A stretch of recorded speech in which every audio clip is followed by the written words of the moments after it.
Akala ko matigas ka, Elias. Pero tingnan mo yan. Nakabulagta sa harap mo ang babaeng sinaktan mo. Habang may batang umiiyak. Humihingi ng tulong sa lalaking iniwan silang mag-ina. Mariing bulong ng head nurse habang nanginginig sa galit. Nanigas si Dr. Elias Madrigal, ang babaeng nasa stretcher. Si Laika, ang babaeng minahal pero itinapon niya noon dahil sa kasinungalingang ipinilit ng pamilya niya. Wala siyang ID, pero may sulat siyang hawak. Dagdag ng nurse. Elias unfolded the note. Kung may mangyari sa akin, iligtas mong kambal. Napatingin siya sa bata. Nasaan ang isa pang anak mo, Dok? Bakit mag-isa lang to? Bago ka pa lang sa channel neto, ibang kwento ni Ate Jane, istorya mo, ikwento ko. Huwag kalimutang pindutin ang notification bell at subscribe po. Malakas ang ulan. Parang may sinisigaw ang langit na siya lamang ang nakakaunawa. Kumalmot ang hangin sa mga bintana ng St. Adrian Medical Center habang sunod-sunod ang pagdating ng mga emergency vehicles. Sa gitna ng kaguluhan, isang itim na SUV ang dumiretso sa ER bay, binuksan ng pinto at ibinaba ang isang babaeng sugatan, duguan at walang malay. Hit and run victim, walang ID. Nasa late 20s to early 30s ang age estimate. Sigaw ng paramedic habang hinahakot ang stretcher papasok ng trauma room. Tumilapon sa sahig ang isang basang sulat mula sa kamay ng babae. Code Crimson, internal hemorrhage suspected, multiple fractures, possible skull trauma. Salubong ng head nurse habang tinatakpan ng sugat ang katawan ng puting kumot. Habang pinapaligiran ng mga nurse at residente ang pasyente, may isang tawag ang dumating sa intercom ng ospital. Dr. Elias Madrigal, you are requested for an emergency surgery at Trauma Room 3, Code Crimson. Sa kabilang bahagi ng hospital, nasa loob ng pribadong lounge, si Dr. Elias Madrigal, suot ang mamahaling wristwatch, nakaputing lab coat, na walang bahid ng kahit anong emosyon. Isang taong sanay sa dugo, sigawan, at pagpanaw pero hindi kailanman sanay sa kainaan ng damdamin. Sa murang edad, naging top surgeon na siya sa bansa. CEO rin siya ng isang malaking medical conglomerate. Para sa karamihan, isa siyang Diyos ng operasyon.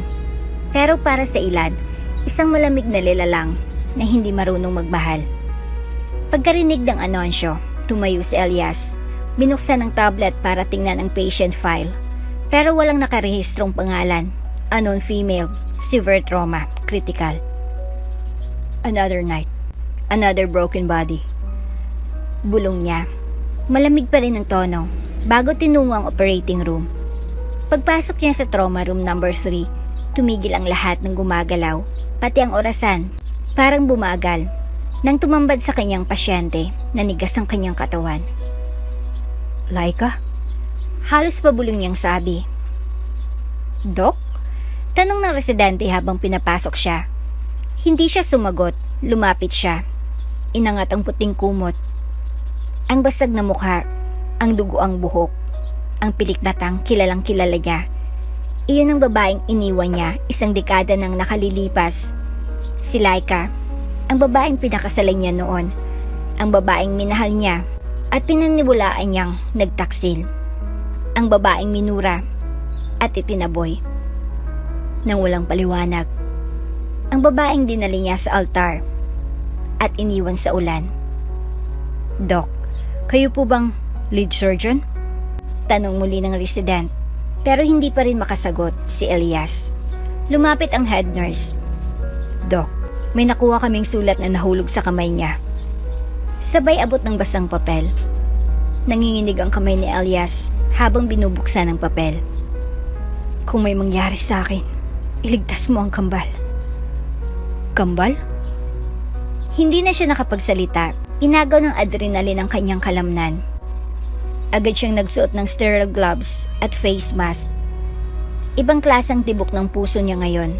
Hindi dahil sa kaba ng operasyon, kundi dahil sa isang sugat ng kahapon na biglang bumalik. Dalang isang lihim na hindi niya handang harapin. Scalpel, Utos niya at nagsimula ang operasyon. Habang sinisilip ang mabasag na buto, dugo ang organo at ang punit na laman, unti-unting bumabalik ang mga alaala. Ang araw ng kasal nila ni Laika, ang pag-iyak nito habang pinapalayas ng ina niya si Laika mula sa bahay nila. Ang huling pagkakataon na nakita niya itong humahagulhol sa gitna ng ulan habang siya'y tahimik na lumingon palayo. Tumulo ang pawis sa noo ni Elias. Hindi ito dulot ng pagod, ito'y takot. Takot na baka ngayon pa lang niya ulit nakita si Laika at baka ito na rin ang huling pagkakataon. Stabilize the pressure. We're losing her. Sigaw ng anesthesiologist. Tuloy ang suction. Prepare 2 units of AB positive blood. Bilis. Utos na Elias, nanginginig ang boses niya pero hindi niya ipinapahalata. Samantala, sa labas ng operating room, isang batang babae na basang-basa sa ulan ang nakaupo sa isang monoblock chair. Niyakap nito ang isang stuffed bear na wasak ang isang mata. Nanginginig ito hindi sa lamig, kundi sa takot. Nilapitan siya ng isang nurse. Anak, anong pangalan mo? Ikaw bang kasama ng babaeng isinugod? Tumango ang bata, pinunasan ng luha. Ako po si Leia. At sino siya sa'yo? Si mama po. May tatay ka ba? O guardian?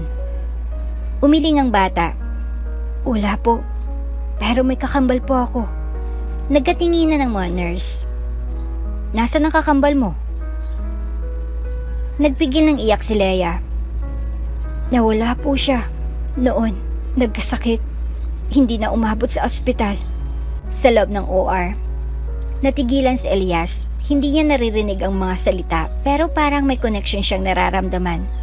Kambal? Anak? Vitals are dropping. Sigaw ng nurse. Doc, anong gagawin natin? Saglit na pumingkit si Elias. Hinugot ang lahat ng lakas. Tapos muling tumingin kay Laika. Hindi kita hahayaang mawala. Bulong niya. Hindi ulit. Muling nagbigay ng utos si Elias. Mabilis at tuloy-tuloy. Sa tulong ng buong surgical team, nagawa niyang ipirma ang pagdurugo at maisara ang internal wounds. Bago isarang huling tahi, tumingin siya sa mukha ni Laika. At sa kauna-unahang pagkakataon sa matagal na panahon, may tumulong luha sa kanyang mata. Pagkatapos ng operasyon, tahimik na lumabas si Elias.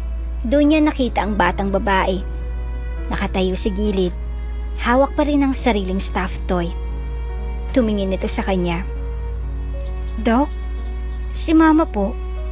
Ililigtas niyo po ba? Hindi siya agad nakasagot. Kasi po, siya na lang ang meron ako. Dito siya parang tinamaan ng kidlat. Anak niya ba ito? Basang-basa pa rin sa ulan si Leia.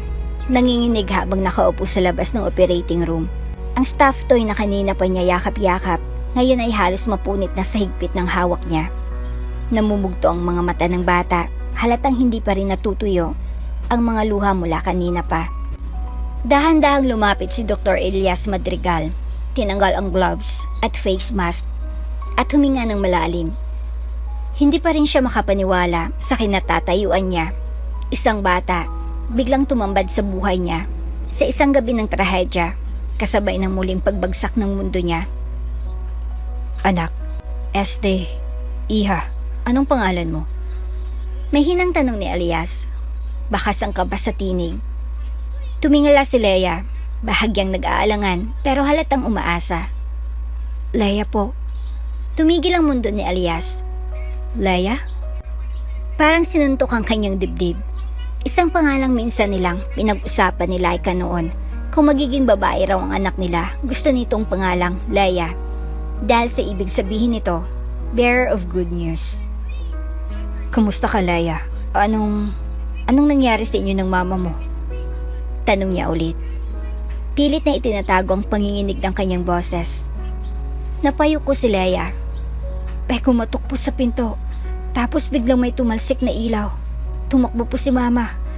Hinabol po yung lalaki. Sinabi po niya sa akin, "Diyan ka lang anak. Huwag kang lalapit." Pero sumunod po ako. Kumunot ang noo ni Elias. Lalaki? Anong lalaki? Hindi ko po nakita ang mukha, pero parang galit siya kay Mama. Muling bumalik ang matinding kaba sa dibdib ni Elias. May banta sa kanila? Hindi lang pala ito simpleng aksidente. May tinatakasan ba si Laika? Anong nangyari sa kakambal mo? Tanong ni Elias, maingat ang tono.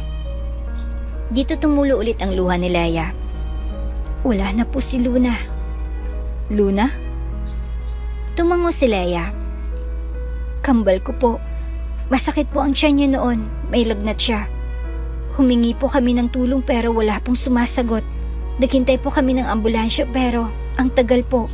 Hanggang sa hindi na po siya gumising. Tumigil ang hininga ni Elias.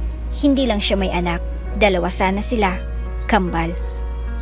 Bumigat ang balikat niya. Parang binuhusan ng malamig na tubig. Inakala niya na tapos ng kasaysayan nila ni Laika noon. Pero ito siya ngayon. Nakatayo sa harap ng isang batang umiiyak sa ulan, humihingi ng hustisya, habang ang ina nito ay nakikipaglaban sa buhay. Leia, ilang taon ka na? Tanong niya, halos mahina ang boses. Siyam po. Siyam. Eksaktong 10 taon mula nung huli niyang nakita si Laika.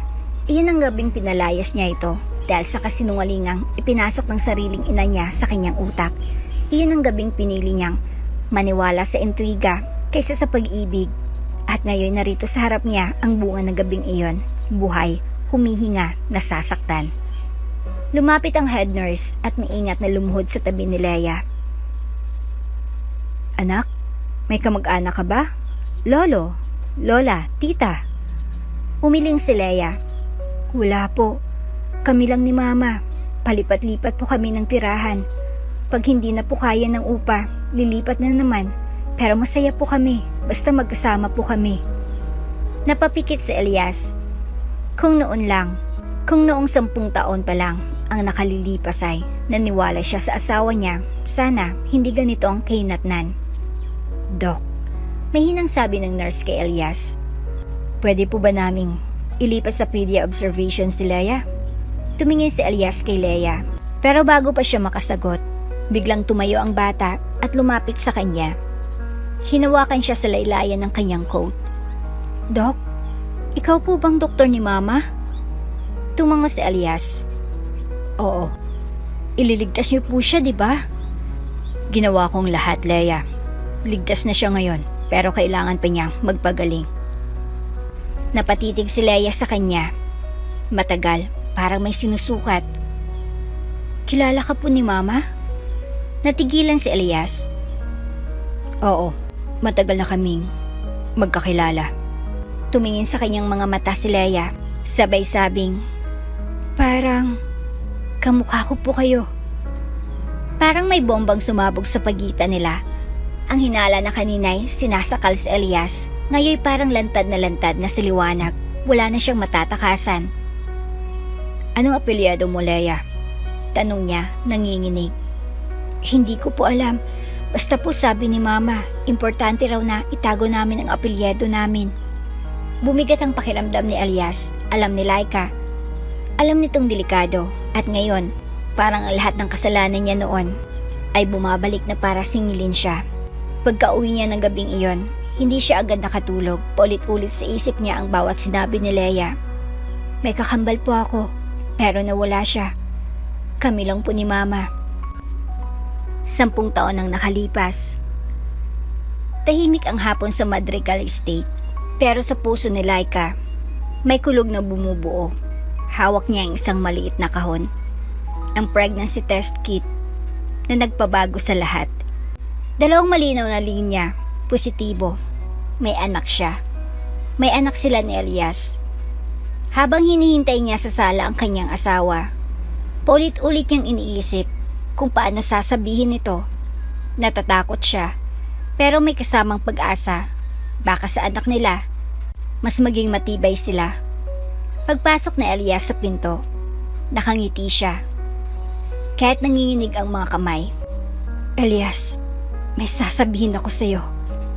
Ngunit bago pa siya makapagsalita, bumukas muli ang pinto. Isang matunog na sigaw ang pumunit sa ere. Ano to, Elias? Hiyaw ni Matilda Madrigal, ang ina ni Elias, habang bitbit ang isang tablet. Bago pa man makalapit si Laika, ibinagsak ni Matilda sa mesa ang gadget.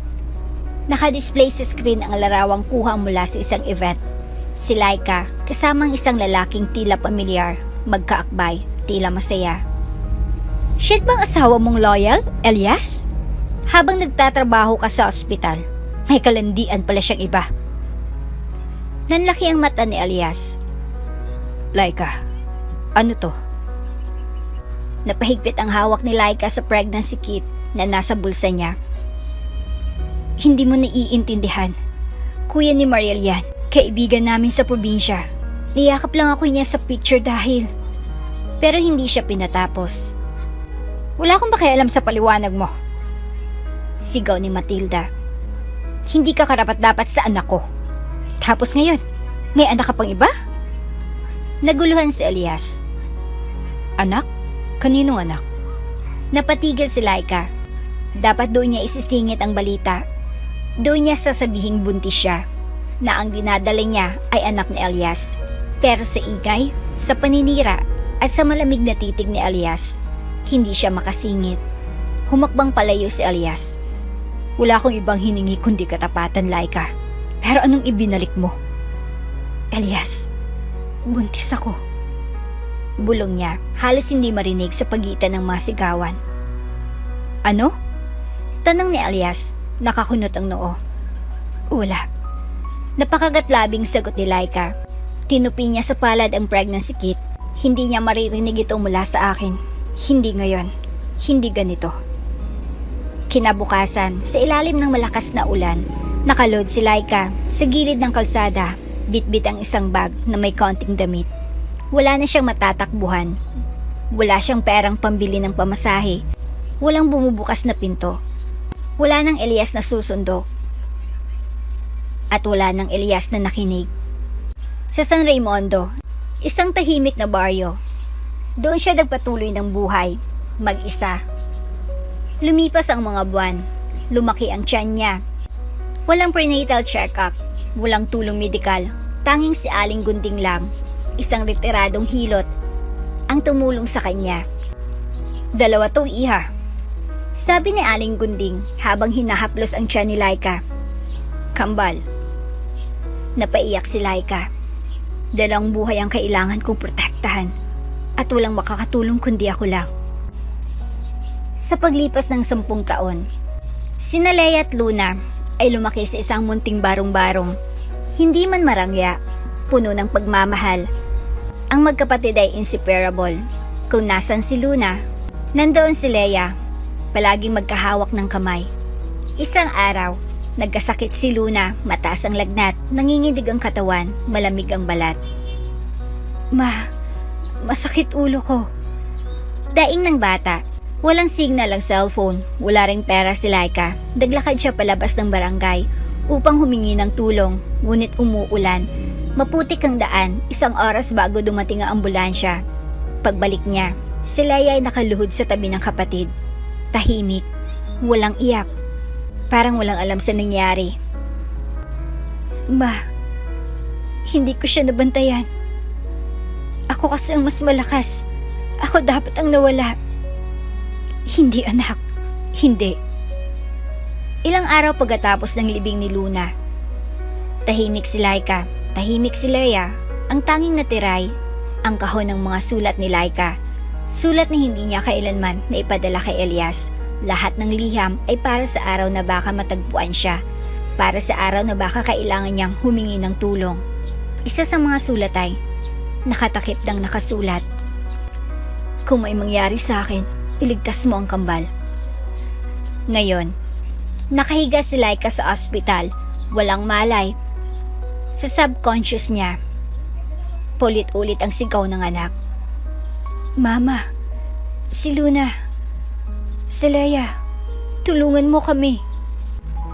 Tahimik ang gabi sa ospital, tanging tik-tak ng orasan at mumunting tunog ng monitor ang maririnig sa loob ng silid ni Laika.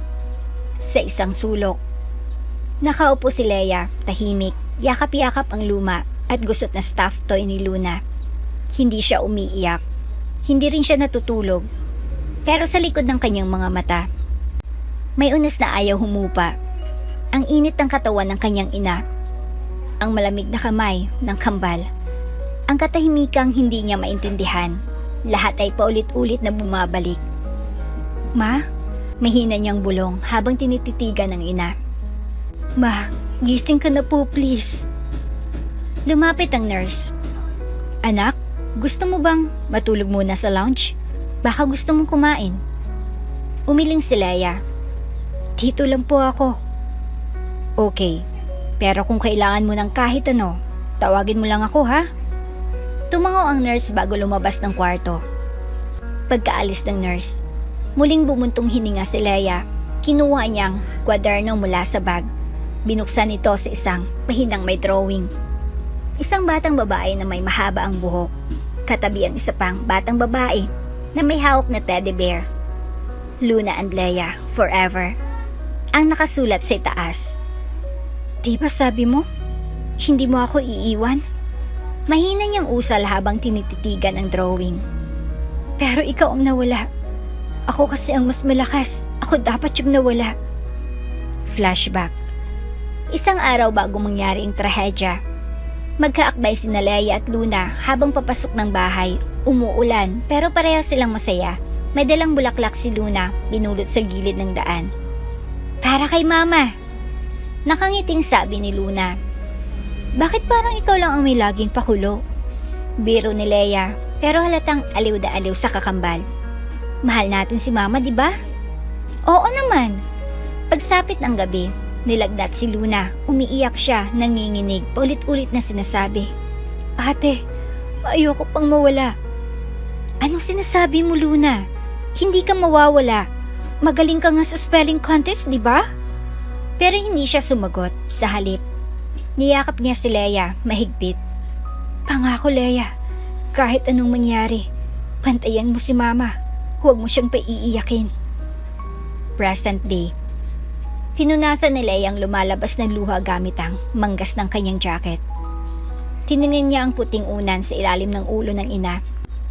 Mama, kung hindi pa ako sumunod sa inyo noon, kung ako po yung nagkasakit, baka buhay pa si Luna.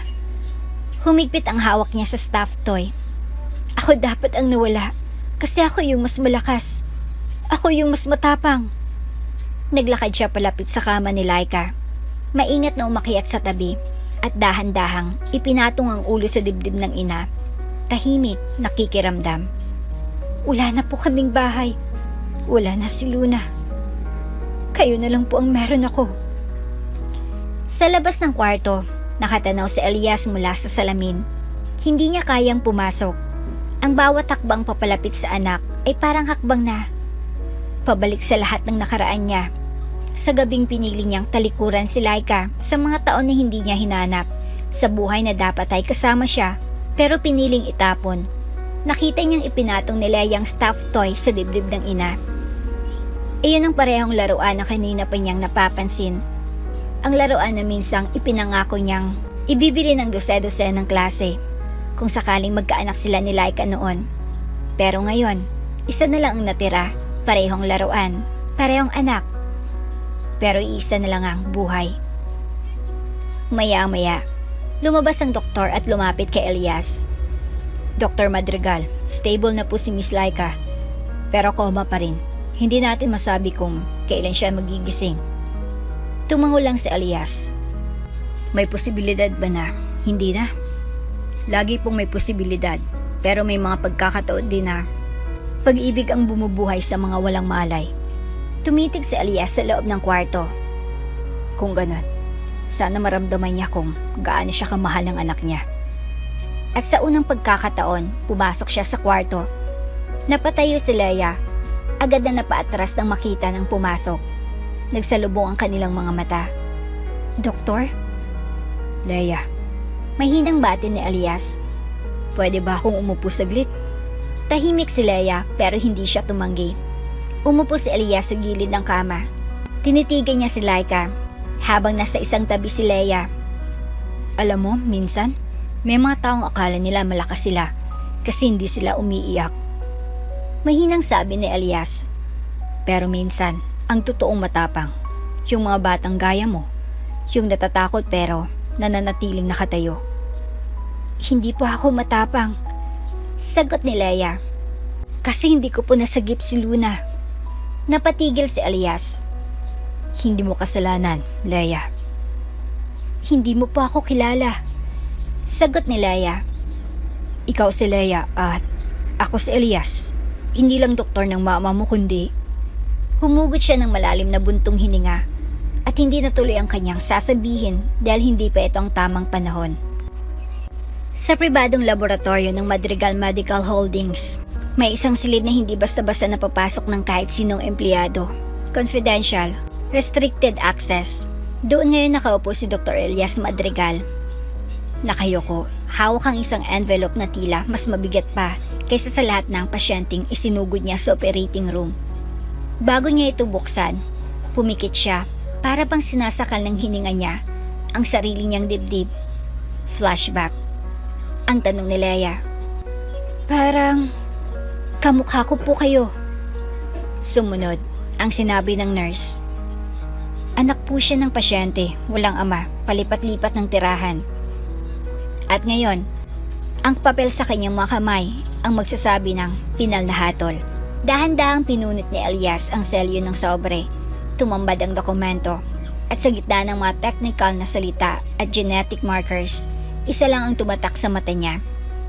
Probability of paternity, 99.999999%.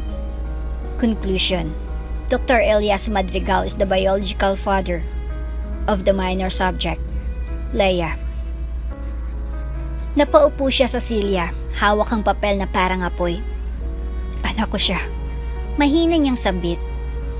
Ang isang damdaming matagal nang kinulong sa likod ng karangyaan, tagumpay, at malamig na pangarap, ngayon ay bigla na lang kumawala, parang may sumundot sa kanyang puso. Isang sakit na hindi kayang tapalan ng pera o posisyon.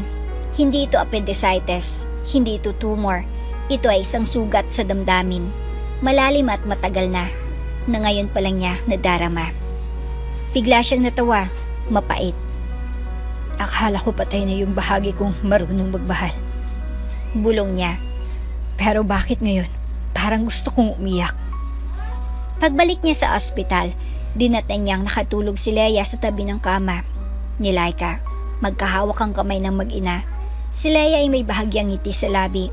Tila sa panaginip lang siya, nakakahanap ng payapang mundo. Lumapit si Elias, dahan-dahang umupo sa silyang kaharap ng kama. Ilang minuto siyang tahimik, pinagmasdan niyang noo ni Laika, ang linyang likha ng taon, ng pagod at pag-aalaga. Napansin niya rin ang bahagyang galo sa gilid ng braso, na tila bakas ng isang buhay na walang pahinga. Pasensya ka na, mahinang sabi niya. Pinaniwala ko ng ina ko na niloko mo ko. Hindi ko man pinakinggan ang paliwanag mo. Wala man akong ginawang paraan para malaman ang totoo. Tumingin siya kay Leia, na mahimbing pa ring natutulog. Hawak nito ang sirang stuffed toy ni Luna. Kung sana lang ay naging mas matapang ako noon. Napakapit siya sa papel ng DNA result na kanina pa niya hawak. At sa loob ng kwarto, sa gitna ng katahimikan, tuluyang bumagsak ang luha mula sa kanyang mga mata. Kinabukasan, tumawag siya ng emergency board meeting para ipag-alam na ilang linggo siyang hindi papasok sa ospital. Ang mga shareholders ay nabigla. Ang kilalang Dr. Elias Madrigal, ang taong halos nakatira sa operating room, ay bigla na lang magpapahinga. May personal akong kailangang ayusin. Maikling sagot niya. Walang nagtanong pa. Sanay silang hindi pinapakailaman si Elias.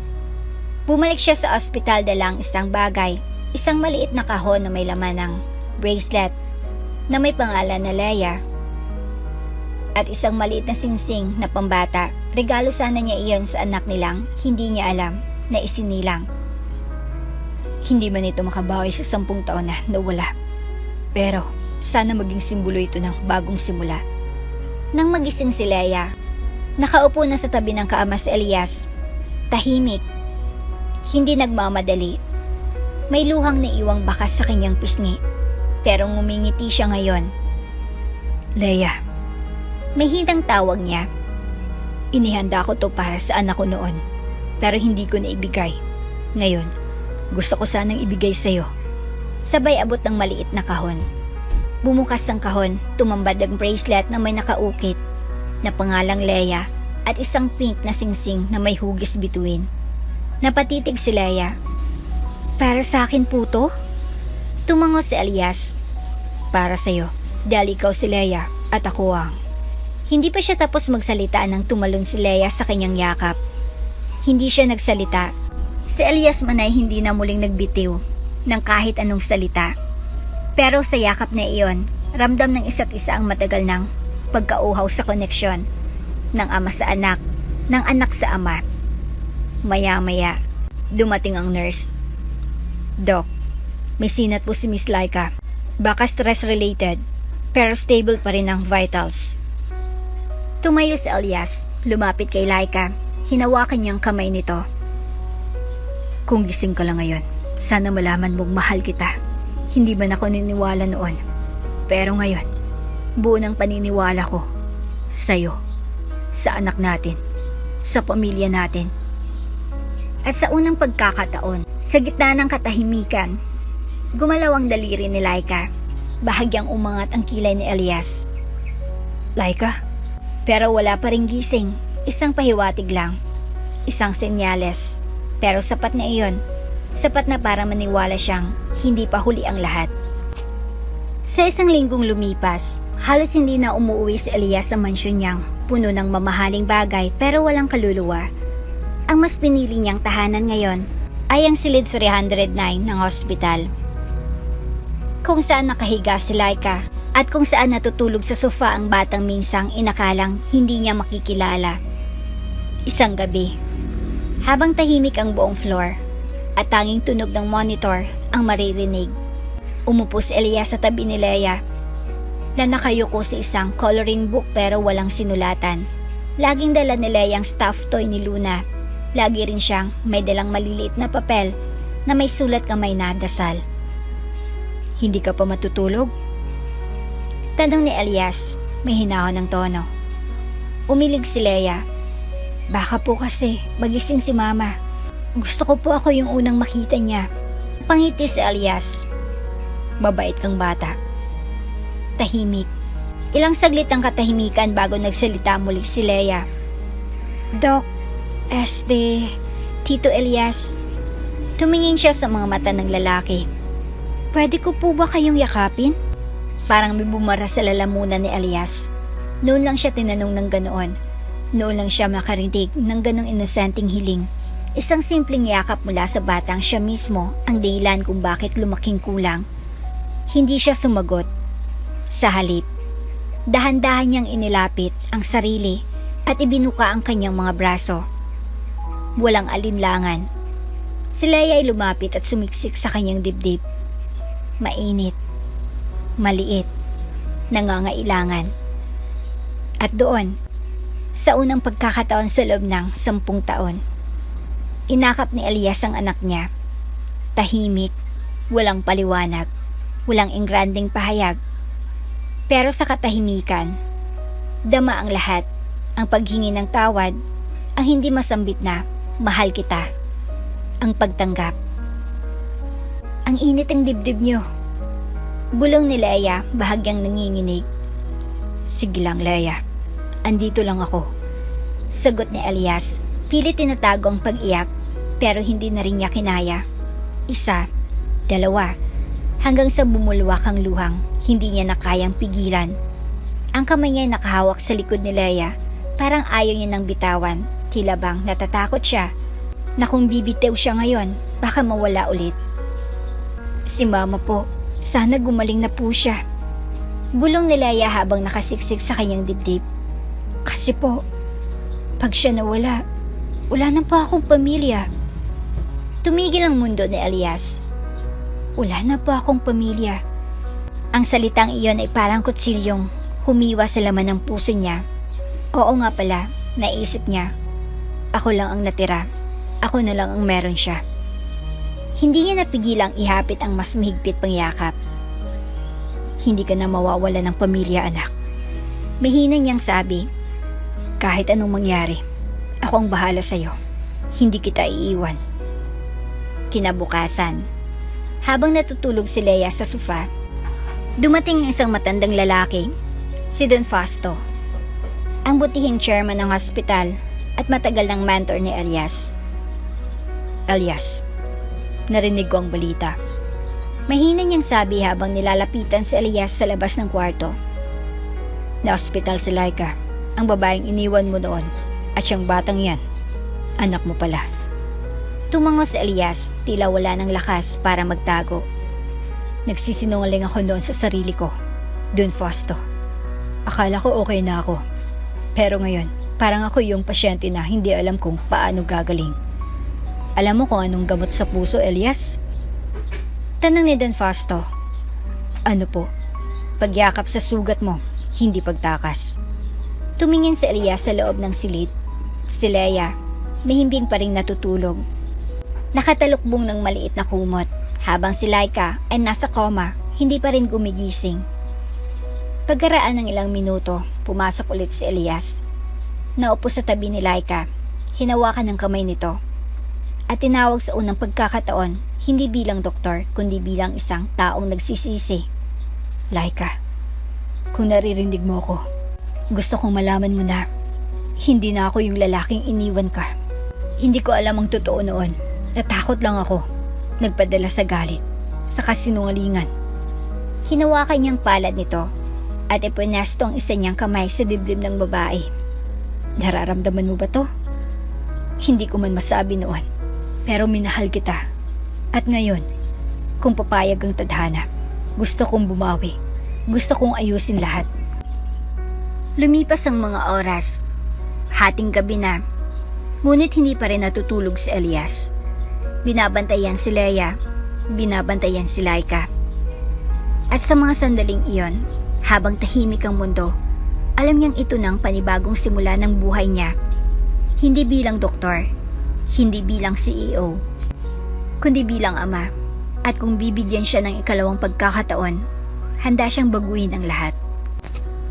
3:00 ng madaling araw. Tahimik ang buong ospital. Sa loob ng silid, isang maliit na ilaw lamang ang bukas sa tabi ng kama. Si Elias ay nakatulog sa silyang kaharap ni Laika, habang si Leia naman ay nakayakap sa stuffed toy ni Luna. Mahimbing na natutulog sa sofa.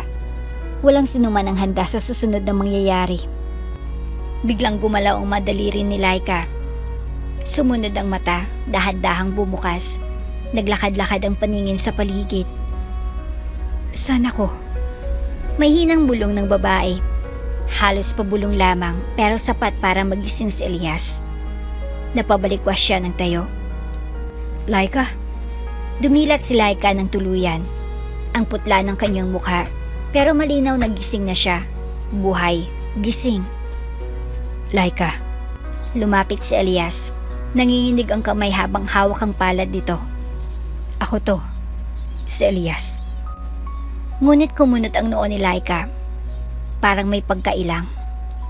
Tumitig siya sa mukha ng lalaki, saka dahan-dahang inalis ang kamay. "Elias?" Bulong niya. Sino ka?" Parang may sumabog sa dibdib ni Elias. "Laika, ako ang asawa mo, si Elias Madrigal. Hindi mo ako maalala?" Nilingon ni Laika ang paligid. Pilit inaalala ang naririnig, ngunit imbis na tugon, unti-unti siyang kinabahan. Anong taon na? Bakit ako nandito?" Nagmamadaling pumasok ang doktor at nurse. Pinulsuhan si Laika, sinuri ang mata. Tinanong ng basic questions. "Ma'am, anong pangalan mo?" "Laika." Napatigil siya. "Ano nga ulit ang buong pangalan ko?" Lumingon ng doktor kay Elias. "Kailangan po muna natin siyang obserbahan, Dok. Mukhang may cognitive disruption." Sa kabilang sulok, nagising si Leia. Napabangon. "Mama?" Sigaw niya, halos tumalon sa kama. Paglapit niya, tinignan siya ni Laika, ngunit walang kinang ng pagkakakilala sa mata nito. "Anong pangalan mo, Iha?" Tanong ni Laika. Walang kulay ang tinig. Napahinto si Leia. Mama, ako to. Si Leia po. Tahimik, walang reaksyon. Tanging pagtataka lang sa mukha ni Laika. Ako po yung anak nyo. Ako po yung kasama niyo sa bahay, di ba po? Naaksidente po tayo. Tapos sinugod kayo dito. Unti-unting umatras si Laika sa kama.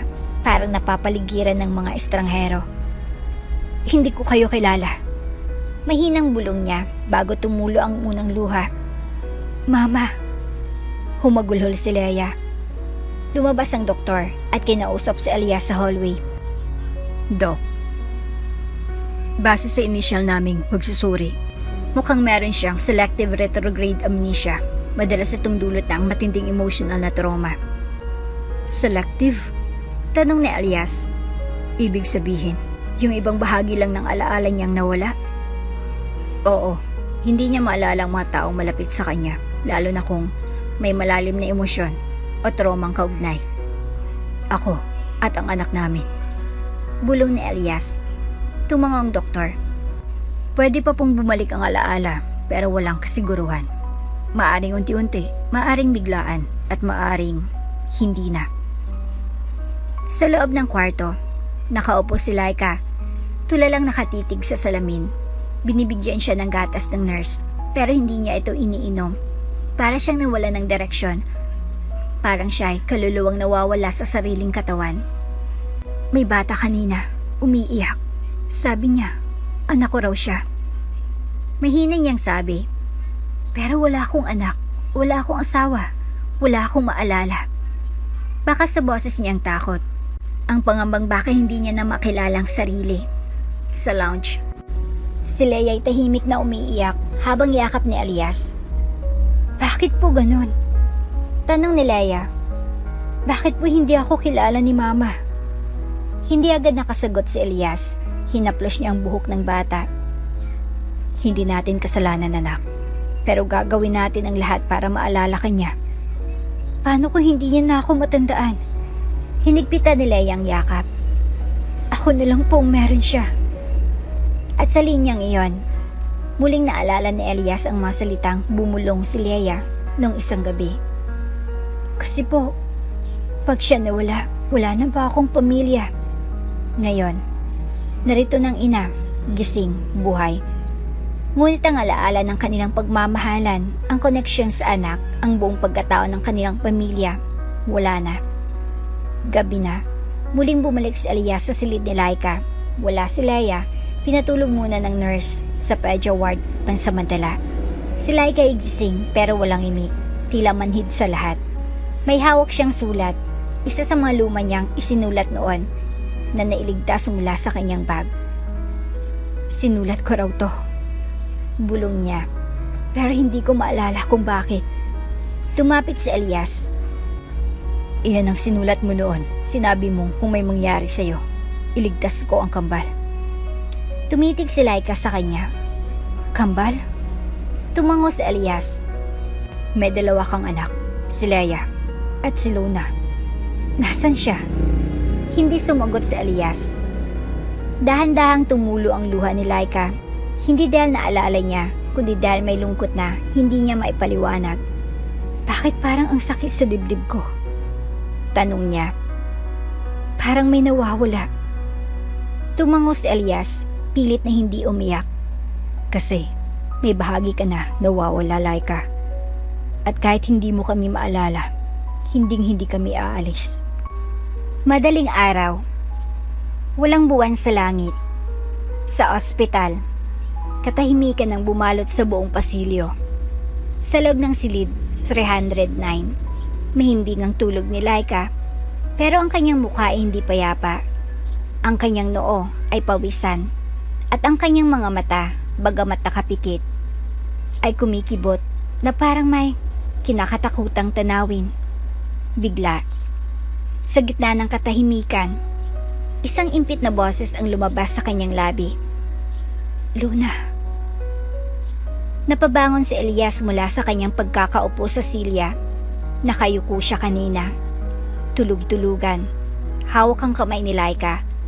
Ngunit ngayon, Ang tinig ni Laika ay tila kirot na tumusok sa kanyang puso. Luna.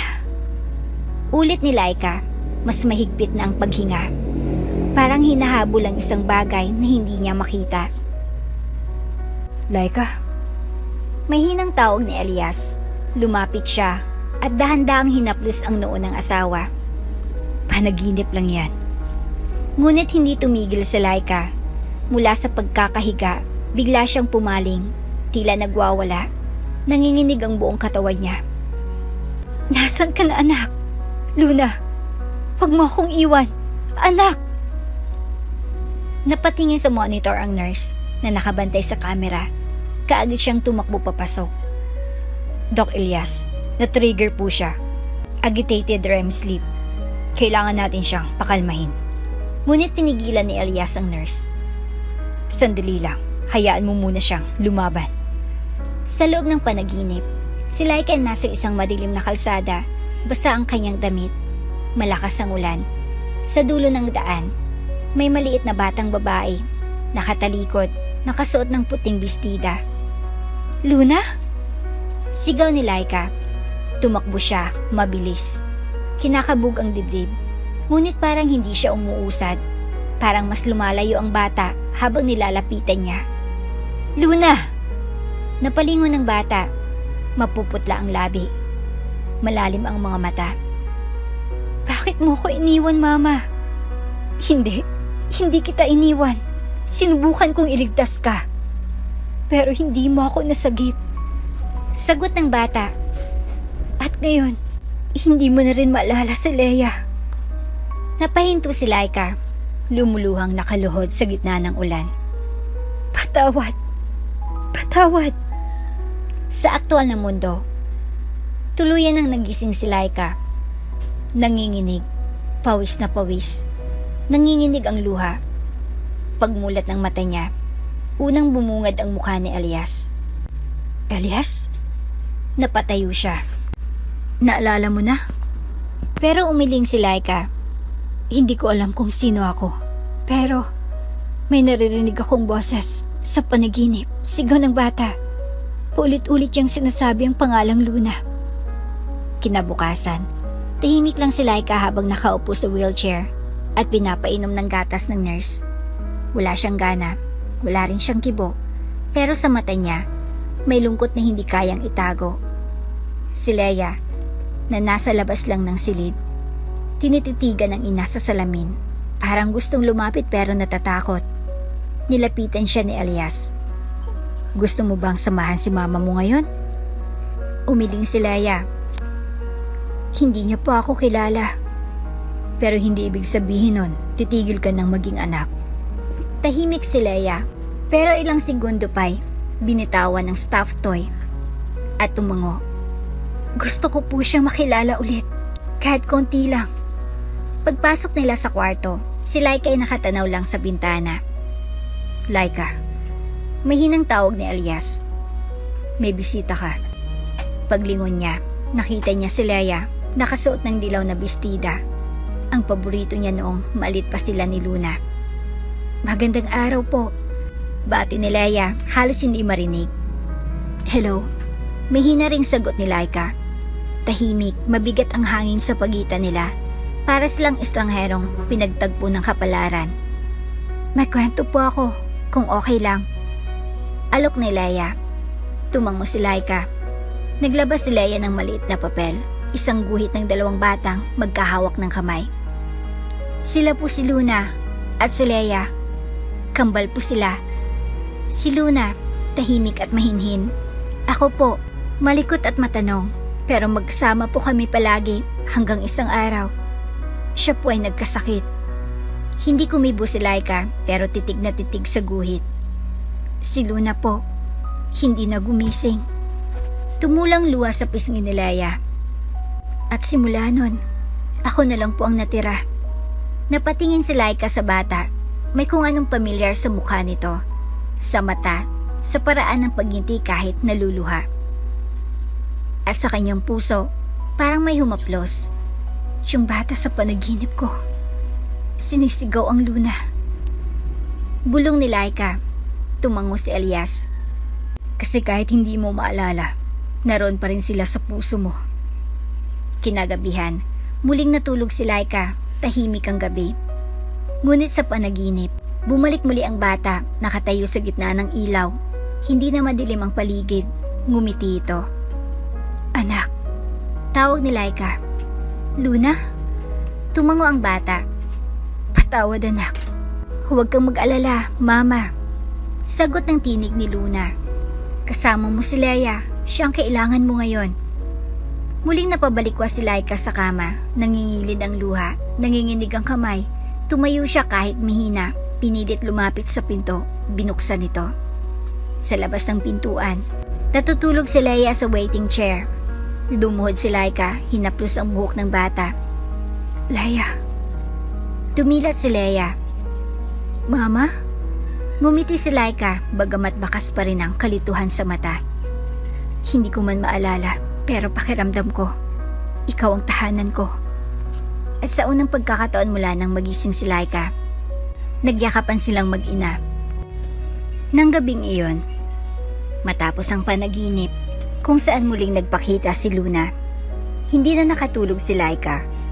Nakatulala siya sa kisame, nang silid habang hawak-hawak ang guhit na ibinigay sa kanya ni Leia. Dalawang batang magkahawak kamay. Hindi niya maipaliwanag, pero may luhang kusa na lang tumulo sa gilid ng mata niya. Bakit parang masakit ang puso ko? Bakit kahit wala akong maalala, parang may nawawala? At may galit sa dibdib ko na hindi ko matukoy kung para kanino. Kinabukasan, tahimik na pumasok si Elias sa silid. May dala siyang mainit na sabaw at isang maliit na pulang kahon. Nakita niya si Laika, nakaupo na sa wheelchair, tulalang nakatanaw sa bintana. Laika, may hinang tawag ni Elias. May gusto akong sabihin. Hindi siya lumingon, pero hindi rin siya tumutol. Umupo si Elias sa tabi niya. Halos isang dangkal lang ang pagitan nila. Naalala mo na ba ako? Tanong ni Elias, nanginginig ang boses. Umiling si Laika. Hindi, pero may mga tanong akong hindi masagot. Tulad ng, bakit may laging kirot sa dibdib ko kapag nakikita kita? Huminga ng malalim si Elias. Ngayon na, wala nang atrasan. Tahimik, isang segundo, dalawa. Hanggang sa bumaling ang mata ni Laika sa kanya.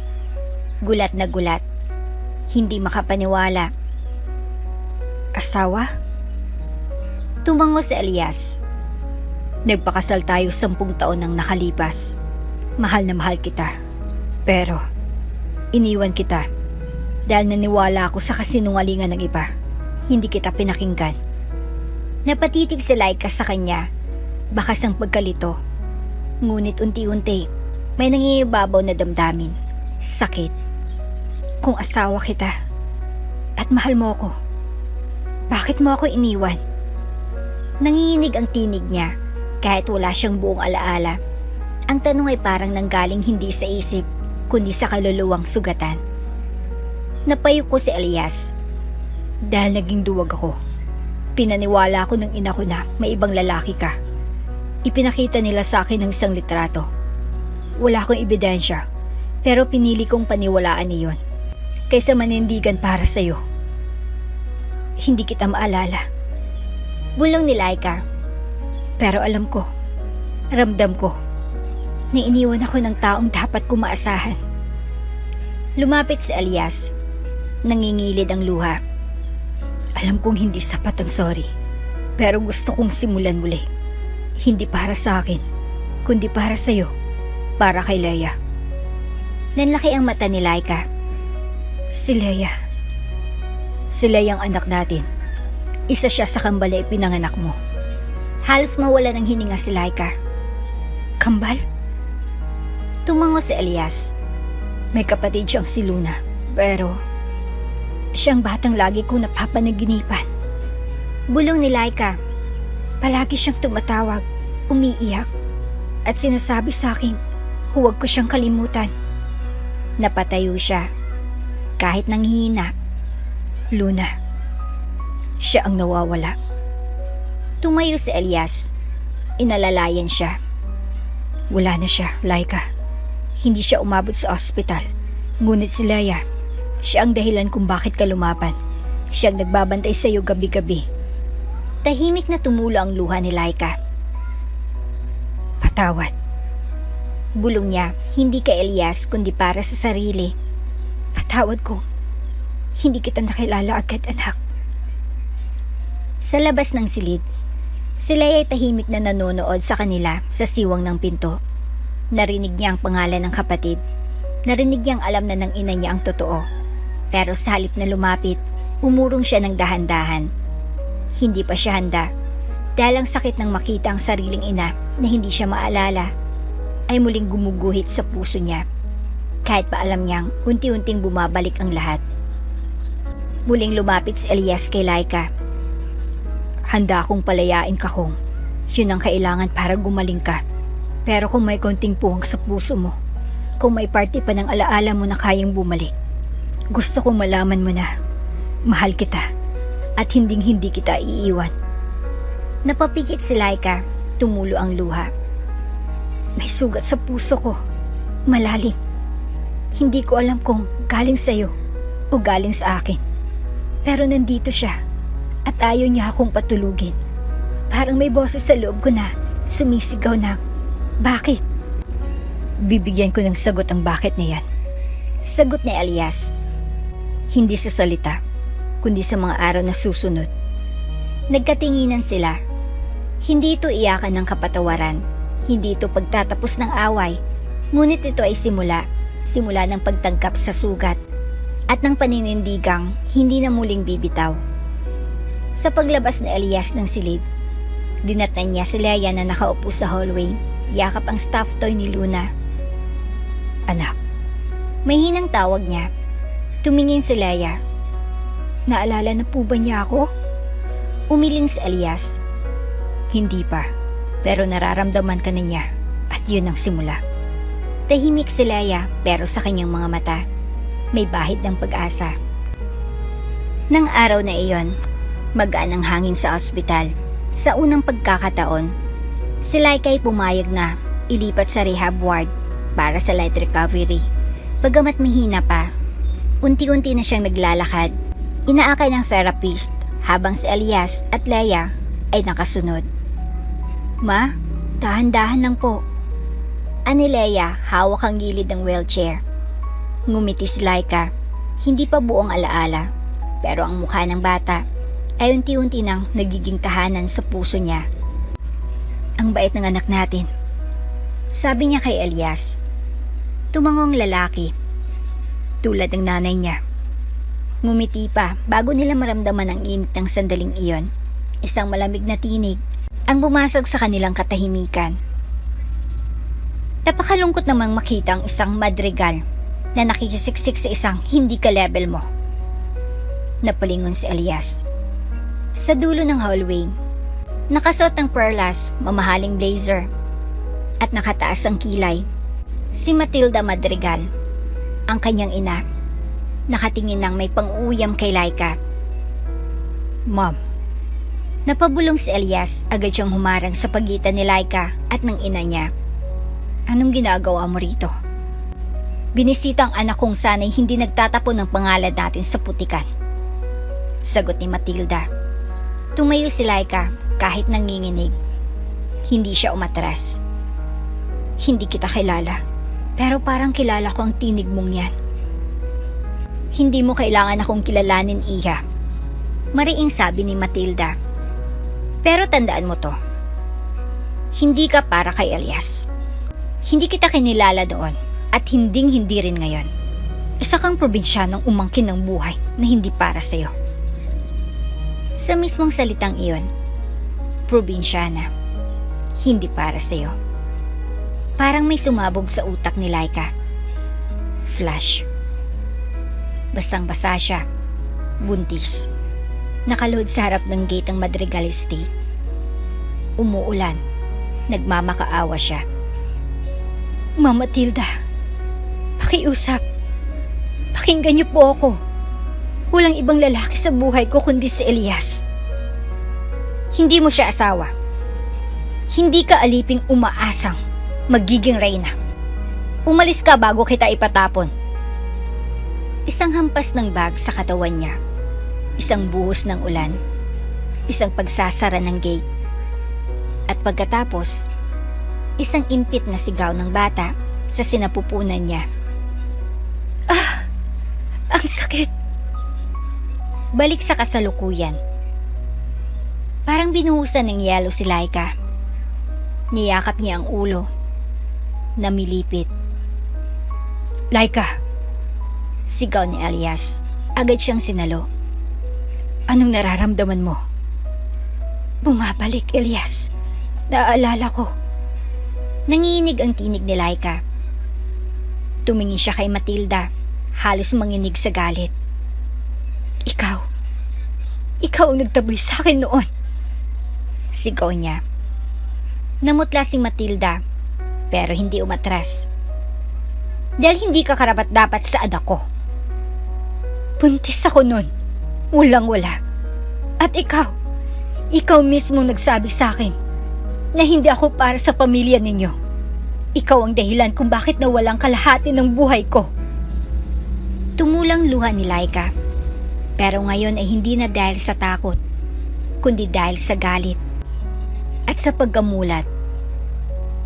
Kung hindi mo ako itinaboy, sana hindi ko pinalaki ang mga anak kong mag-isa.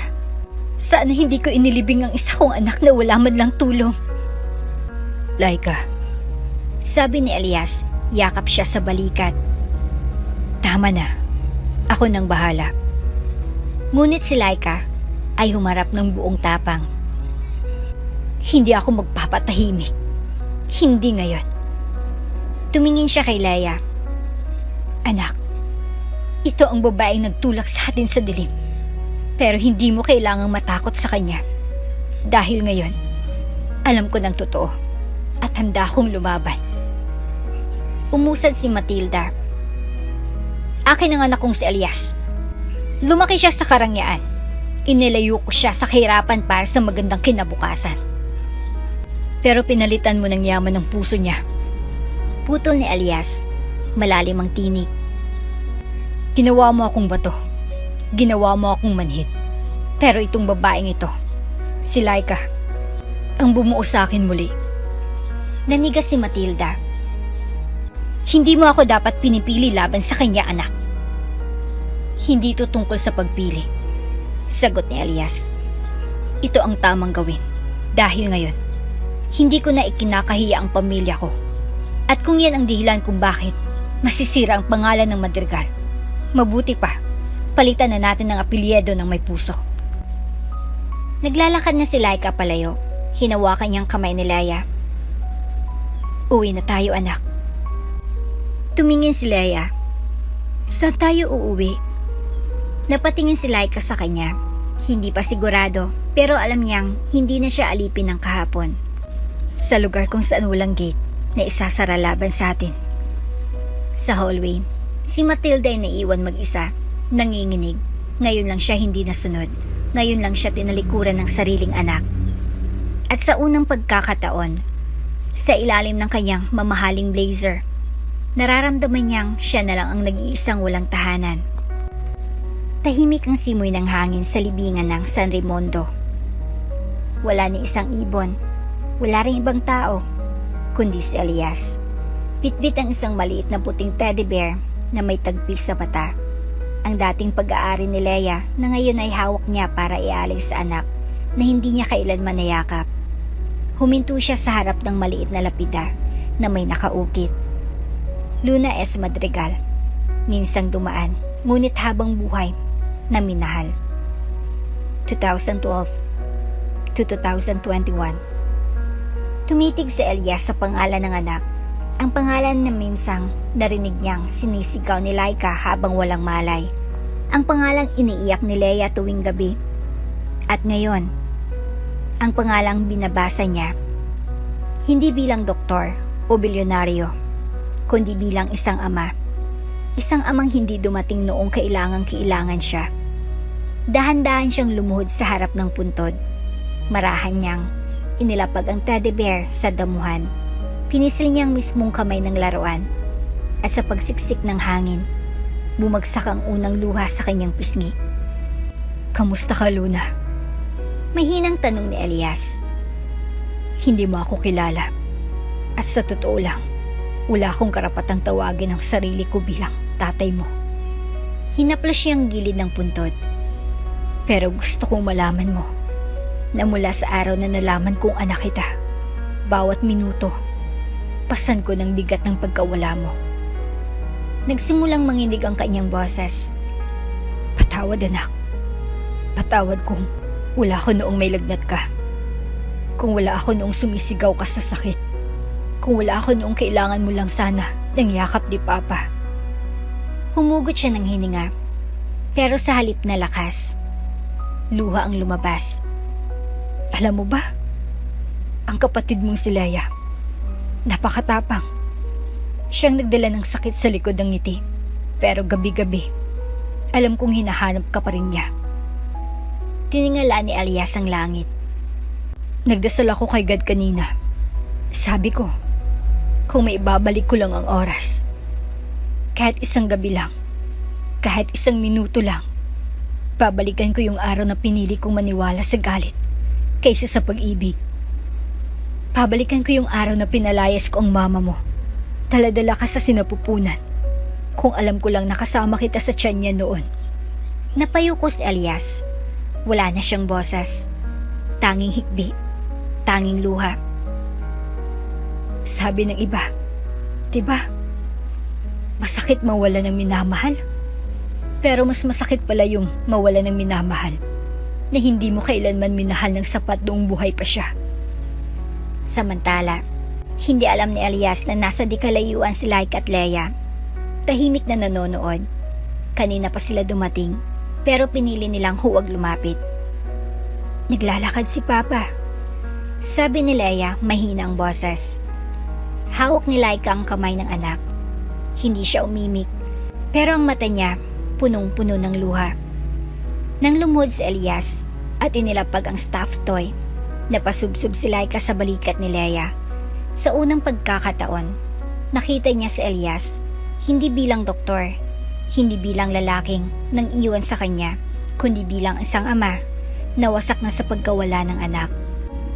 Muling nagsalita si Elias sa puntod. "Luna, hindi ko man masabi sa iyo ng personal. Sana marating to sa puso mo. Mahal kita. Kahit hindi kita niyakap, mahal kita.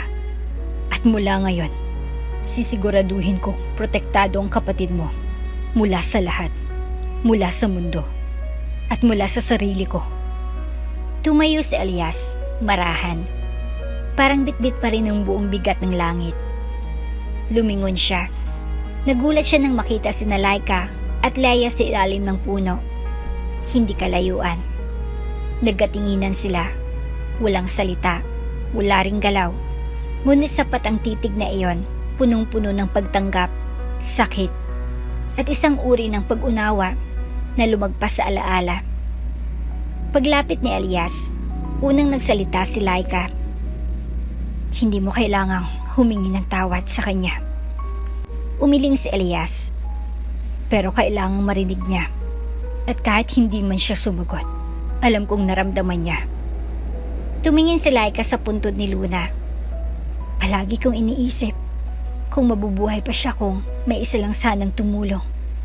Kung may ama lang siyang dumating." "Alam ko," sagot ni Elias. "Ako rin." Tumingin si Leia sa kanila.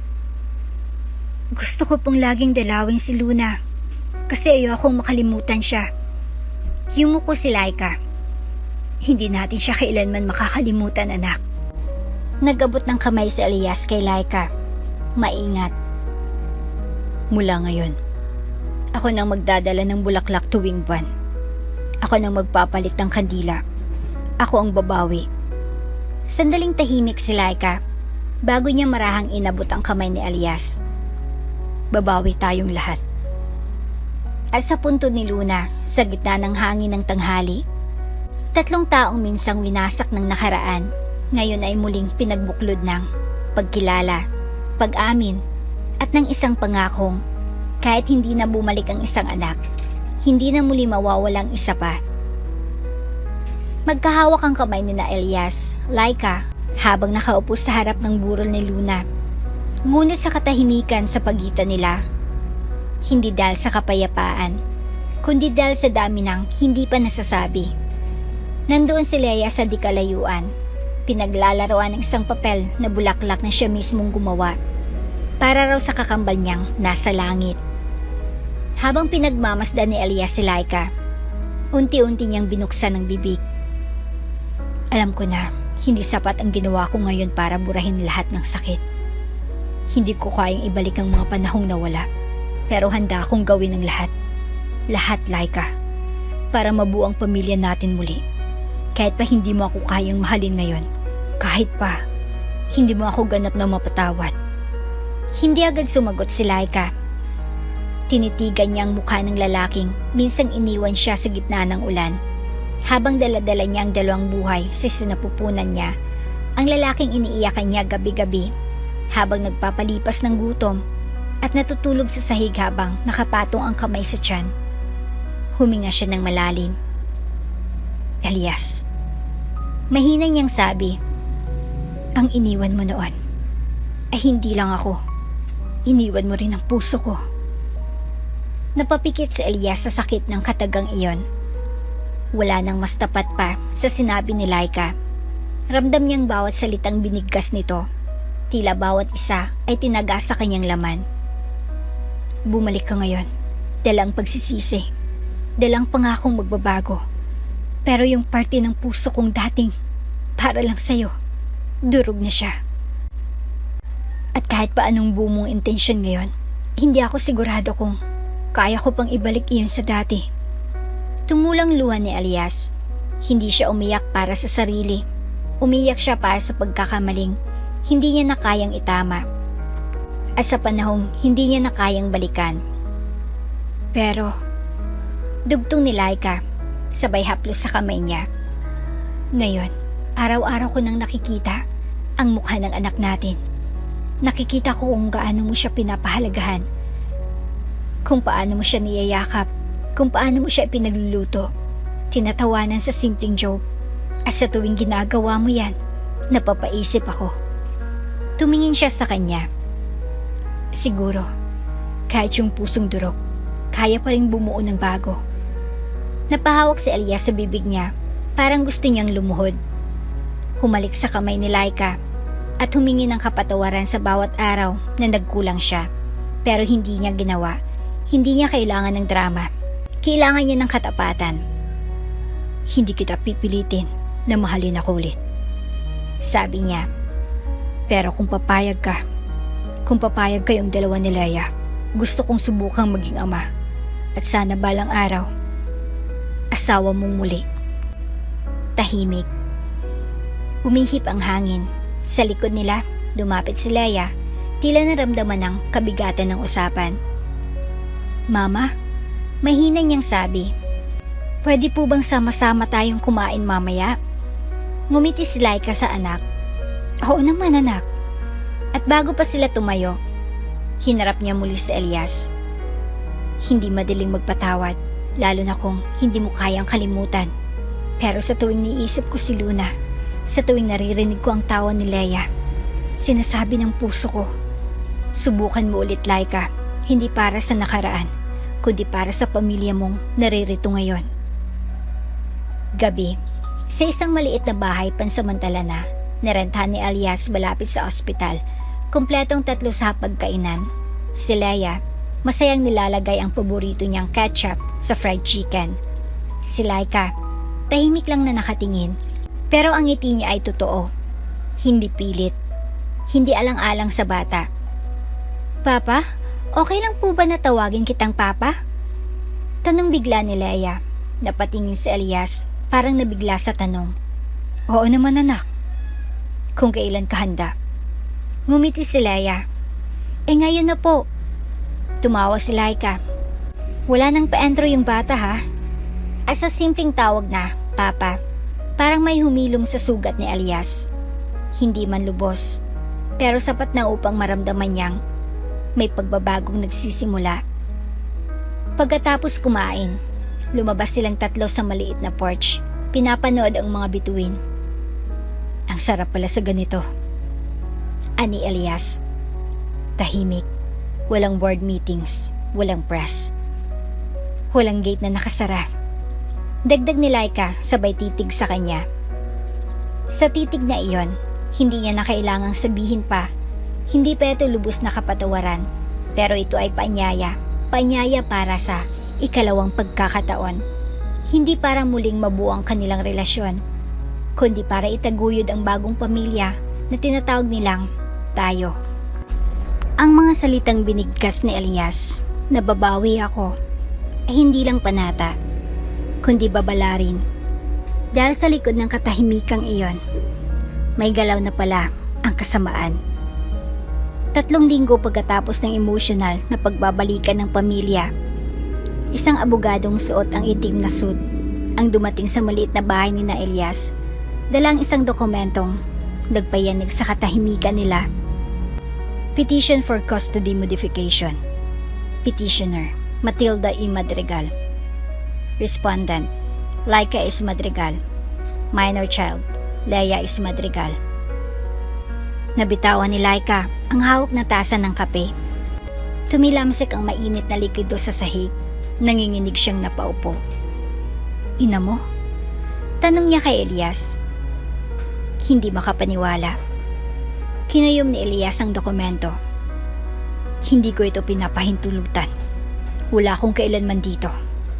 Laika, maniwala ka. Sa loob ng Regional Trial Court, malapilikulang eksena. Sa kaliwa ng korte ay si Matilda, nakaupo sa tabi ng 2 malalakas na abogadong tagapagtanggol ng Madrigal Corporation. Sa kanan, si Laika, suot ang payak na bestida. Hindi nanghina pero halatang natatakot.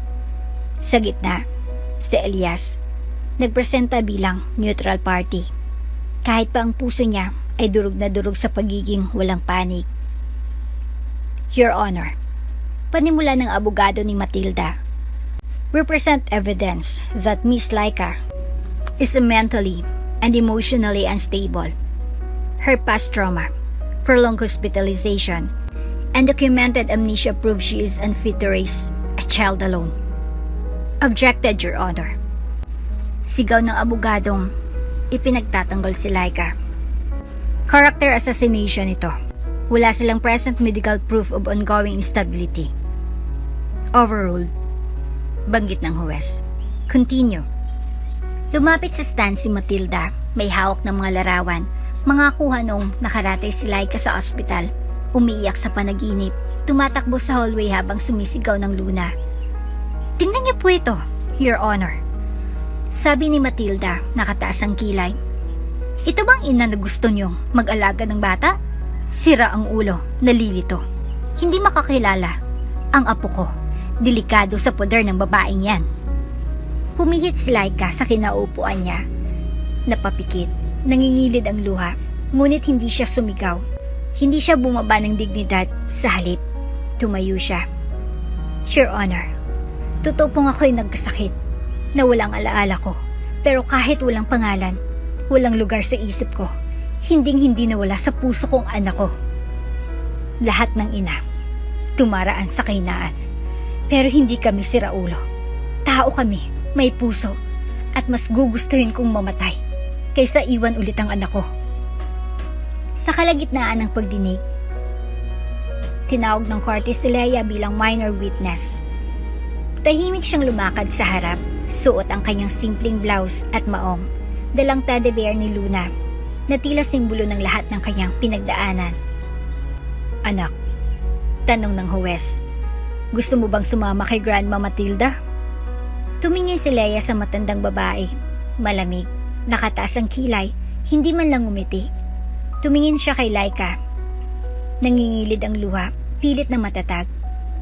At sa sandaling iyon, lumapit si Leia sa ina niya, humawak sa kamay nito, at humarap sa buong korte. Ayokong maagaw ulit ang pamilya ko.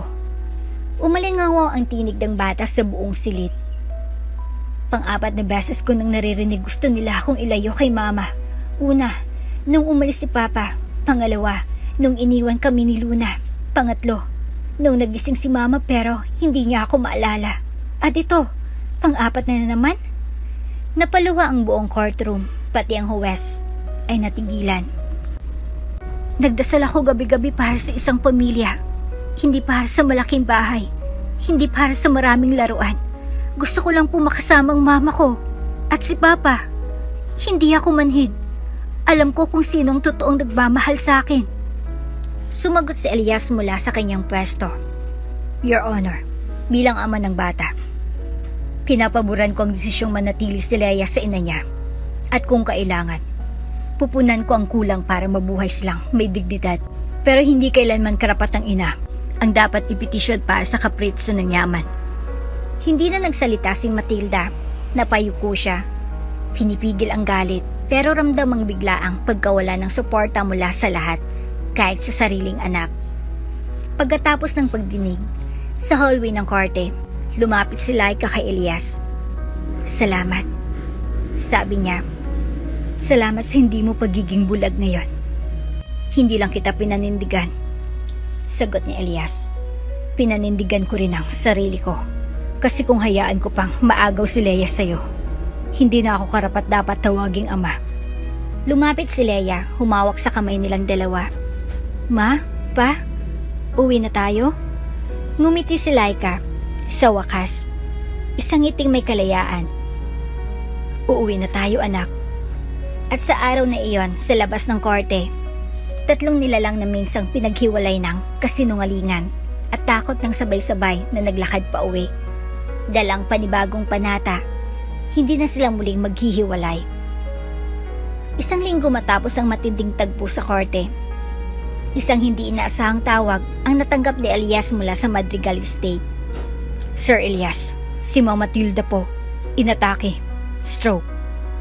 Hindi siya nakapagsalita agad, parang bumigat ang telepono sa kanyang palad. Ilang segundo bago siya nakasagot. Nasang ospital siya. Sa private suite ng Madrigal Medical Center, nakahiga ang dating matatag at palabanin si Matilda Madrigal. Wala nang makapangyarihang tinig, wala nang matulis na mata, tanging isang matandang babae na ngayon ay hindi makakilos. Kalahating katawan ay paralisado at ang bibigay hirap magsalita. Sa pintuan, tahimik na nakatanaw si Elias. Sa loob-loob niya, hindi niya na alam kung awa, galit o lungkot ang nangingibabaw. Ngunit bago pa siya makapasok, isang kamay ang maingat na dumaan sa balikat niya. Hayaan mo akong mauna. Mahinang sabi ni Laika. Nagkatinginan sila, walang tanong, walang pagtutol. Pagpasok ni Laika, may dala siyang tray ng lugaw at isang bimpo. Umupo siya sa tabi ng kama, tinitigan ang dating manugang na minsang nagpahamak sa kanya. Isang taong may malaking papel sa pagkawasak ng kanyang buhay at sa pagkawala ni Luna. Pero ngayon, nasa harap niya ang isang taong hindi na kailangan gantihan. Magandang umaga po. Mahinang bati ni Laika. Alam kong mahirap magsalita, pero niintindihan ko ang tingin niyo. Hindi na po natin kailangang balikan lahat ng nangyari. Hindi na po ako galit. Napapikit si Matilda sa isang gilid ng kanyang mata. Isang patak ng luha ang gumuhit sa pisngi. Pinili ko po kayong alagaan. Dahil kahit po sinaktan niyo ako noon, kayo pa rin po ang ina ng asawa ko at lola ng anak ko. Tahimik na sinubo ni Laika ang lugaw sa kutsara at marahang inilapit sa labi ni Matilda. Wala po kayong kailangang sabihin. Hindi ko hinihinging mahalin niyo ako. Pero sana mapatawad niyo pa rin po ang sarili niyo. Lumipas ang mga araw. Araw-araw, si Laika ang nag-aalaga. Siyang nagpapaligo, nagpapalit ng damit, nagpapakain, nagpapalitan ng swab. Walang reklamo, walang paninisi. At araw-araw, tinitigan lang siya ni Matilda. Habang ang dating matigas na puso niya ay unti-unting binubura ng kabutihan ng babaeng minsang itinuring niyang kalaban. Isang gabi, dumating si Elias, dala si Leia. Tahimik silang naupo sa tabi ni Matilda. Si Leia, gaya ng dati, may bitbit na drawing. Lola, ako po ulit to. Bulong ni Leia. Nagdrawing po ako ng pamilya natin. Ipinakita niya ito sa lola. Isang larawan ng isang bahay. May araw sa itaas at 5 taong magkahawak kamay. May label. Mama, Papa, me, Lola, Luna, sa ulap. Tumulang luha ni Matilda. Gumalaw ang kamay niya. Gusto niyang abutin ang papel. Hindi para pigilan, kundi para hawakan ang pagkakataong huli na sa kanyang mga palad. Kinabukasan, habang binabasa ni Elias ang medical chart, tinapik siya ng nurse. Doc, gustong kausapin po kayo ng mami niyo. Mahina po pero malinaw pa rin. Pumasok siya, tahimik. Humawak siya sa kamay ng ina. Ma, andito ako. Dahan-dahang dumilat si Matilda. May kahirapan, pero nakuha pa rin niyang magsalita. Pabulong. Anak. Tumigil si Elias, lumingon. Ma, pasensya na. Bulong ni Matilda. Pinili ko ang pride ko. Umiiyak na ang boses niya, nanginginig. Pinagtabuyan ko siya. Sinaktan ko kayo. Dahil akala ko makakabuti. Pero mali ako. Huwag mo akong tularan. Humigpit ang hawak ni Elias sa kanyang kamay. Tumulo ang luha niya. Ma, patawad. Bulong niya. Patawad kung hindi rin kita naunawaan noon. Pero ngayon, pinapatawad kita. At salamat. Kasi kahit huli na, pinili mong sabihin ang totoo. Pumasok si Laika at Leia sa silid. Tumingin si Matilda kay Laika, mahinang tango. Isang paghingi ng tawad na hindi niya nakayang bigkasin ng dila. Pero ramdam sa puso. Nilapitan siya ni Laika at marahang niyakap sa balikat. At sa pagitan ng yakap, ng luha, at ng katahimikan, bumitaw ang matandang puso. Tumigil ang monitor. Paglabas sa silid, si Elias ay tuluyang napahagulhol. Walang ingay, walang eksena. Basta bumagsak na lang siya sa upuan. Pilit inintindi kung paano pakakawala ng isang inang minsang giniba ang buhay niya. Pero sa huli, ay humingi ng kapatawaran. Lumapit si Leia at niyakap siya. Papa, mahal po natin si Lola, di ba? Oo, anak. Sagot ni Elias. Kahit sa lahat ng sakit, siya pa rin ang nanay ko. Sa burol, walang malaking anonsyo. Ngunit ang 3 taong minsang winasak ng galit at kasinungalingan ay naroon, buo. At sa panahong iyon, sa gitna ng kandila, dasal, at pagpapatawad, isang bagong umaga ng tahimik na sumisilip. Ang kapilya sa loob ng cemetery ay pinuno ng puting bulaklak. Sa gitna, isang maliit na altar na may larawan ni Luna. Nakangiti. Hawak ang isang teddy bear. Sa harap nito, may 3 kandila. Isa para kay Elias, isa para kay Laika, at isa para kay Leia. Tahimik silang 3 habang nakaluhod.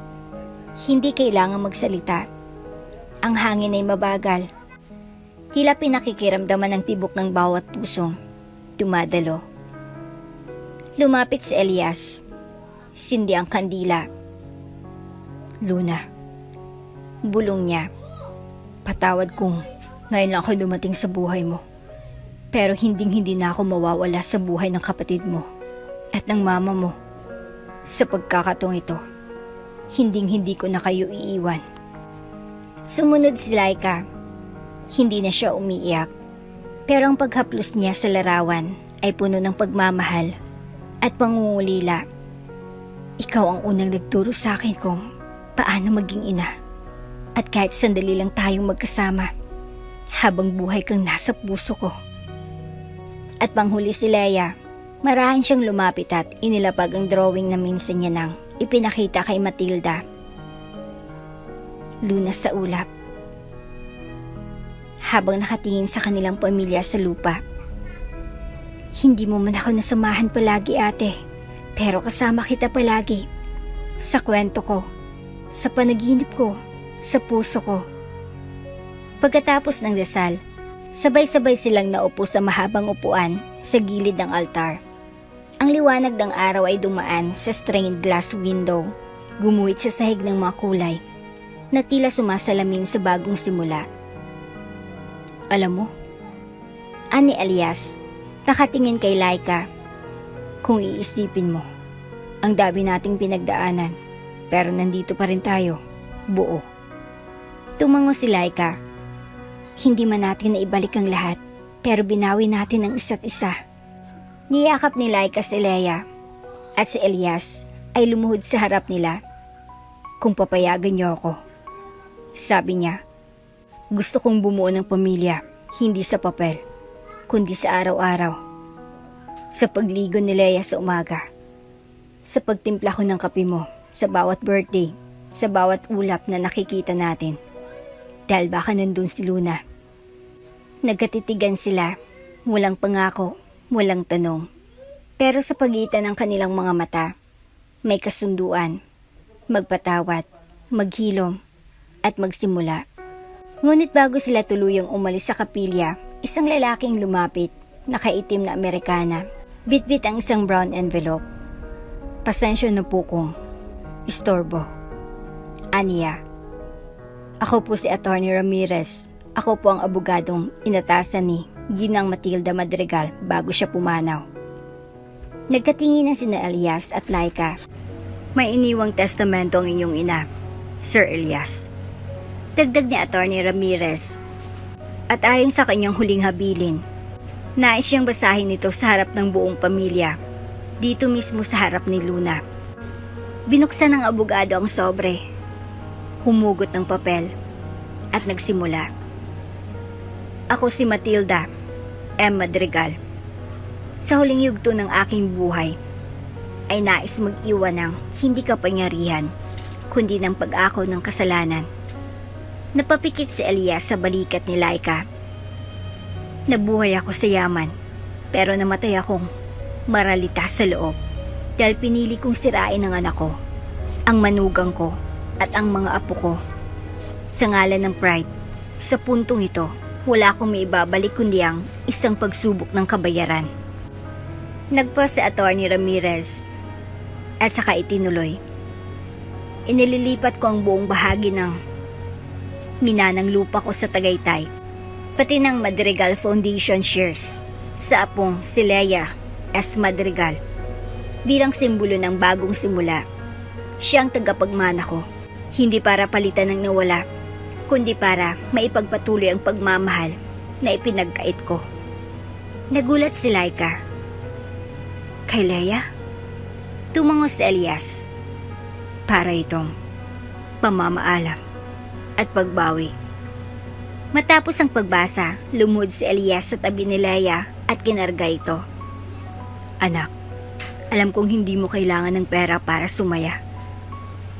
Pero ang iniwan ng lola mo sa'yo, hindi lang lupa, hindi lang pag-amin, kundi ang huling bahagi ng puso niya na huli nang nagising. Bibigyan ba natin siya ng bahay sa ulap? Inosenteng tanong ni Leia. Ngumiti si Laika kahit umiiyak. Sa puso natin, may tahanan na siya at tayo may bagong simula. Sa paglabas nila ng kapilya, tila mas maliwanag ang araw. Ang hangin ay may halong lamig at liwanag. Para bang si Luna ay nandoon sa paligid nila, tumatawa, tumatakbo at sumasabay sa kanilang hakbang. At habang nakahawak si Elias sa kamay ni Laika, si Leia ay sa gitna nila. Ang dating wasak na pamilya ay ngayon ay buo na muli. Hindi dahil nakalimot sila, kundi dahil natuto silang patawarin. Isang taon ang lumipas. Ang dating mga silid ng ospital, bangayan sa korte, at lamay ng luha ay napalitan ng katahimikan ng alon, simoy ng dagat at init ng sinag ng araw na humahalik sa bintana ng isang simpleng tahanan sa tabing dagat. Sa loob ng maliit ngunit maliwanag na kusina, naghahalo ng itlog si Elias, suot ang apron na may nakasulat na number 1 tatay. Nakapaskil sa dingding ang drawing ni Leia, stick figures ng 3 taong may mga label na mama, papa at ako. Mainit ng pandesal, Sigaw ni Laika mula sa pintuan, kagagaling lang sa tindahan sa kanto. Nakangiti siya, suot ang lumang sun hat at dalang basket ng prutas. "Breakfast time!" Sagot ni Elias habang tinatanggal ang kawali sa kalan. Tumakbo mula sa maliit na kwarto si Leia, naka-braids at suot ang paborito niyang damit. May mga bulaklak at bituin. "Mama! Papa! May surprise ako!" Sigaw niya habang bitbit ang isang papel. "Kopya na naman ng drawing mo?" Biro ni Elias. "Hindi po." Ani Leia, nangingiti. "Poem." Tumigil ang mag-asawa. Umupo si Elias sa upuan. Si Laika sa tabi niya. Lumuhod sa harap nila si Leia at binasang isinulat. "Dati akong may kulang. Isa lang ang yakap tuwing gabi, pero ngayon, buo na ang mundo ko. Kasi may mama na ako at may papa pa akong tunay na akin." Tumigil si Leia, tumingala sa ama. "Tatay, anong gusto mong itawag ko sa'yo?" Napatingin si Elias kay Laika na halos mapaluha sa kilig. Hinila ni Elias si Leia sa kanyang kandungan. Hinalikan ang buhok nito at tumugon. "Anak, kahit ano, basta araw-araw mo akong tatawaging akin." Pagkatapos ng almusal, lumabas silang tatlo sa harap ng bahay. Ang dagat ay banayad, ang buhangin ay mainit-init. May ginagawang maliit na puno ng mangga sa gilid na itinanim nila sa unang anibersaryo ng paglipat nila doon. "Natatandaan mo pa ba, Laika?" Tanong ni Elias habang hawak ang kamay ng asawa. "Nung una tayong nagsama, puro unos." Tumango si Laika. "Pero ngayon magkasama na tayo ulit. Kahit may ulan, marunong na tayong magsilong." Umupo sila sa kahoy na bangko. Si Leia ay naglalaro sa shelves sa tabi. "Naalala mo rin ba nung una tayong nagkita ulit sa ospital?" Dagdag ni Laika. "Wala akong alaala sa'yo. Pero may sakit akong hindi ko maipaliwanag sa dibdib. Tulad ng sakit na naramdaman ko sa tuwing tinitingnan ko kayo mula sa malayo." Sagot ni Elias. "Pero tingnan mo tayo ngayon." Tahimik, magkahawak kamay, buong buo. Maya-maya, dumaan ang isang mamang nag-aalok ng balot. "Balot! Balot po!" Sigaw ni Leia. "Papa, pabili!" Tumayo si Elias at tumawa. "Aba, may papa na ngayon ha." Paglapit niya sa nagbebenta, binigyan siya nito ng 3 balot. "Libre na to, sir. Saludo pa ako sa inyo. Alam naming kayo yung madrigal na bumitaw sa yaman para sa pamilya." Napangiti si Elias. "Hindi ako bumitaw. Nagpalit lang ng kayamanan." Kinagabihan, habang natutulog si Leia, sina Elias at Laika ay magkatabing nakahiga sa duyan na gawa ni Elias mula sa lumang kahoy ng bangka. "May isa na lang akong tanong." Ani Laika, nakatingala sa langit. "Sa dami ng pinagdaanan natin, sa dami ng nawala, kung bibigyan ka ng pagkakataon, babalikan mo ba?" Tumingin si Elias sa kanya. Hinawakan ng pisngi. "Hindi." Napakunot noo si Laika. "Bakit?" "Dahil kung hindi tayo nasira, hindi tayo marunong magbuo. Kung hindi tayo nawala, hindi ko mararamdamang mahalagang matagpuan. At kung hindi ko kayo nawala, hindi ko malalaman kung gaano kayo kahalaga." Tumulang luha ni Laika, ngunit gumiti siya. "Salamat sa pagbabalik. Salamat sa pagtanggap." Sa ilalim ng mga bituin, sa lakhak ng alon, at sa mahigpit na yakap ng hangin sa dagat, may isang pamilya na tahimik na nagsimula ng bagong umaga. Hindi man marangya, hindi man perpekto, pero totoo, buo, at walang iniwang tanong. At dito na nga po nagtatapos ang ating kwento. Hanggang sa muli. Bago ka pa lang sa channel neto, ibang kwento ni Ate Jane, istorya mo, ikwento ko. Huwag kalimutang pindutin ang notification bell at subscribe button.